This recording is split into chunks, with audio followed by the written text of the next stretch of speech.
Avant d'aller en Albanie, on m'a dit fais attention, ils conduisent n'importe comment. En vrai, j'ai pas trop fait gaffe, déjà parce que j'ai pas le permis, mais aussi parce qu'on m'a dit pareil quand je suis allé à Marseille, en Sicile ou même en Grèce, et je me suis dit c'est encore un cliché sur les pays de la Méditerranée. Sauf qu'ensuite on me l'a encore redit. Donc là, je me suis dit il doit y avoir une raison pour laquelle les Albanais sont associés à une si mauvaise conduite.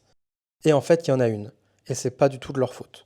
Entre 1944 et 1991, l'Albanie était une dictature totalitaire complètement isolée du reste du monde. C'était donc quasiment impossible d'y rentrer, mais aussi d'en sortir. Et pour s'assurer que personne n'en sorte, l'utilisation de voitures privées était interdite et il est estimé qu'en 1991, au moment de la chute du régime, il y avait seulement entre 5000 et 7000 voitures dans toute l'Albanie. 2 ans plus tard, en 1993, il y en avait environ 120 000 selon le ministère de l'Intérieur. Du jour au lendemain, tout un pays a dû apprendre à conduire sur le tas, à travers des routes et des infrastructures qui n'étaient pas préparées pour accueillir autant de trafic. D'ailleurs, en 1994, la capitale Tirana ne comptait qu'une douzaine de feux de circulation.